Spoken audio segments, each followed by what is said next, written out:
For a very long time, the rulings surrounding field spells were quite different than they are today. The basic gist was that when you played a field spell, it was on the field, and that sort of covered both players' side of the field. And then if your opponent used a field spell, that field spell destroyed the old one, and now that new field spell was all there was on the field. Field spells back in the day, there could only be one out there, and if you played a new one, it destroyed the previous one.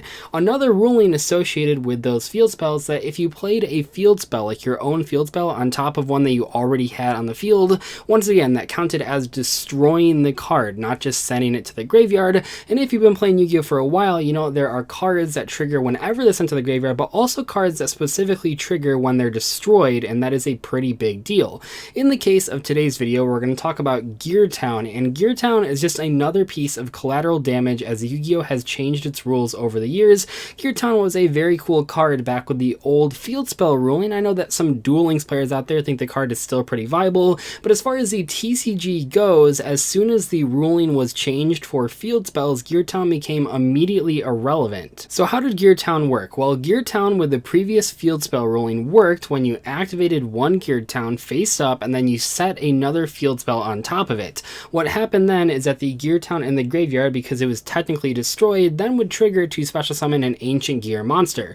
In a lot of cases, it was the big dragon from the structure deck, although that part doesn't really matter. The important part here is that when you destroyed a Geartown by setting a new field spell on top of it, you got to get a big 3000 attack monster for free. What made this thing really specific though is that you had to set the field spell on top of the first Geartown, you couldn't activate it. I'm not going to get into this video what missing the timing is, but if we go back to when this ruling was in the game, we can go to Upper Deck's website. I don't think it's out there right now, but we went to the Wayback Machine, which can show older web pages, and what it said is that you can't activate one field spell on top of each other face up and still trigger the Geartown. You have to set it instead. It's sort of complicated. Maybe I'll do a video in the future about missing the timing, but for all that matters here is that you had to set the field spell on top of the first one to actually trigger the Geartown. And for a while, Geartown actually was a pretty cool tech option. I would never say that it was ever in the best deck of the format, but it was used in a variety of decks. For example, many of the older Machina gadget decks also played Geartown because it was just a free 3000 attack monster that you could summon if you were playing a few copies of Geartown and maybe some copies of Terraforming. But I think when most players think of Geartown, if they were playing back in old school Yu-Gi-Oh, they think of the stun strategies that were using the card pretty much right up until this ruling changed. So basically what people would do is that they would play Geartown and they would play Terraforming and then just other stun cards like Malefic Cyber End Dragon, like Skill Drain, and maybe even Necro Valley. So you could play the Geartown, right? You play the first one face up, you Terraforming to add a Necro Valley to your hand, and then you set that Necro Valley, it triggers the Geartown, summons a big monster, and then you flip the Necro Valley face up and hopefully stun your opponent.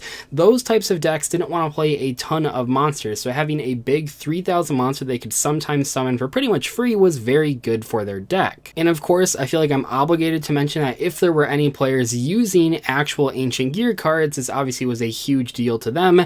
I don't really think back in the day, especially, there were really any dedicated Ancient Gear players, but I'm sure there were some of them out there, maybe even a few of them are watching this video. So yes, if you're playing Ancient Gears, Geartown was exceptional, although later on Ancient Gears would get more support that actually worked really well with Geartown, even with this new ruling. But all that really matters here is that for the most part, Geartown was only being used, competitively speaking, to summon a big 3000 attack monster by setting a new field spell on top of it. But then came the summer of 2014, and with it brought Pendulum monsters, but not just Pendulum monsters, some new rules for field spells too. So the first big rule change is that now both players can control one field spell at the same time.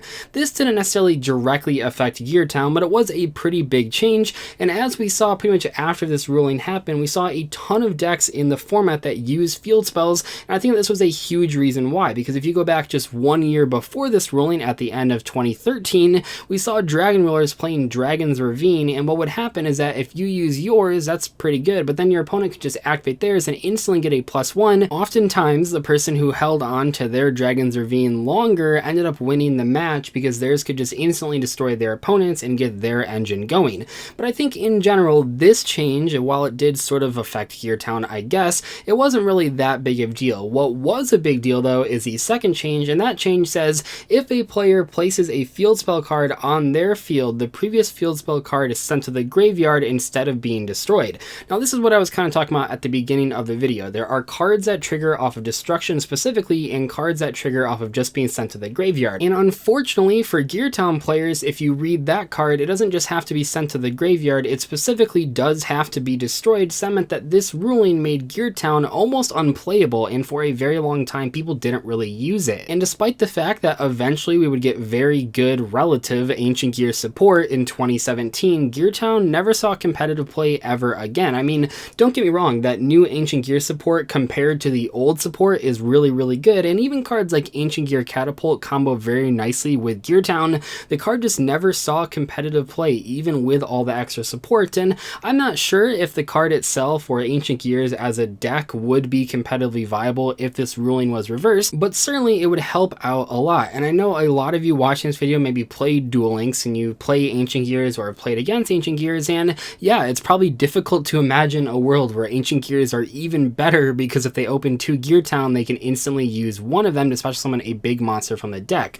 But please realize that that ruling back in the day was sort of a big deal. I mean, that was a huge change, and we sort of ask ourselves, well, why did Konami make that change? And we can sort of speculate about that, but I think that more importantly, instead of just speculating about why Konami made that change, we can just look at new cards they printed that very clearly are not meant to be abused with that old ruling. Cosmo Town, released a year after this ruling change, certainly was in the best deck, or one of the best decks for almost a year, Cosmos, and Cosmo Town has a very similar line of text to Geartown. It doesn't special summon a monster from the deck, but it does let you search any Cosmo card, and let me tell you, if you could set a Cosmo Town on top of another Cosmo Town and search any Cosmo card, that deck would have been even better than it already was. But it's not just Cosmo Town, because what I've noticed is that Geartown is the only field spell that I could find that triggered off of any form of destruction. If you look at a lot of field spells like Cosmo Town, there are a bunch of them that trigger off of destruction by card effects specifically. All of the FA spells say that, you have Spellbook Tower that says that, and so many more. It's just Geartown that triggers off of destruction by any means, which does give it some cool interactions. For example, if it gets hit by Eradicator Epidemic Virus, it will still trigger, which is kind of neat, but overall it really does seem like Konami didn't intend for the card to work that way, where you can just set a card on top of it and instantly trigger its effect. But I also feel like Konami's design philosophy around field spells changed somewhere along the way, and we had that first ruling change in 2014, and that's how it's always stayed. What I'm talking about is that when you think back to those old school field spells, especially really old school, and you have all these field spells that affect the field, they affect both players. If any player has an Aqua monster against 200 attack, it's not just you, the field spell owner, that gains that attack points, it's pretty much every player. It's both you and your opponent, and while in many cases your opponent might not have an Aqua monster, if they happen to, then they will get the benefit. However, after this ruling change, where the field spells sort of changed forever, I think that Konami changed their idea of what field spells should be.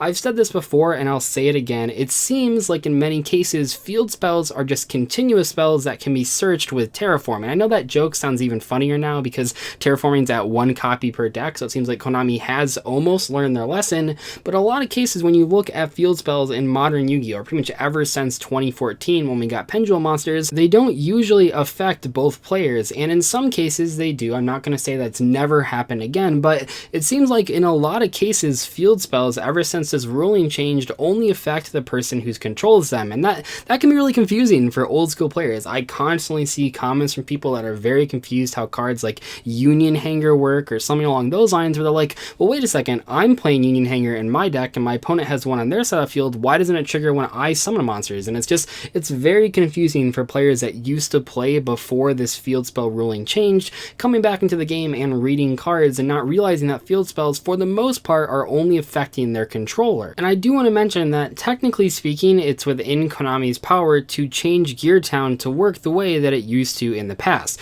All they would have to do is errata the card and make it say that when this card is sent to the graveyard, you can special summon an Ancient Gear monster, and that would make it work the way it used to.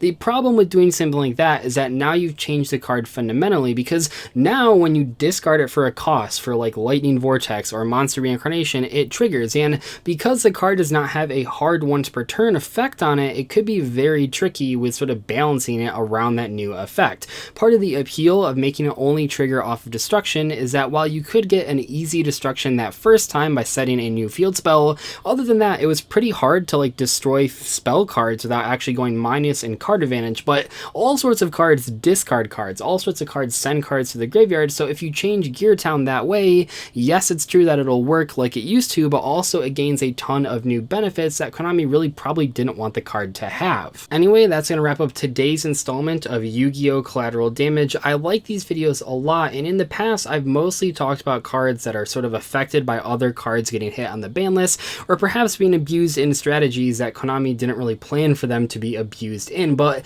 what makes Geartown specifically so interesting is that it's not from being abused in any deck or even being played in a meta strategy at all, but rather it's just sort of collateral damage from a ruling change about field spells. Anyway though, I'll see you guys later. Thank you so much for watching today's discussion video. Goodbye.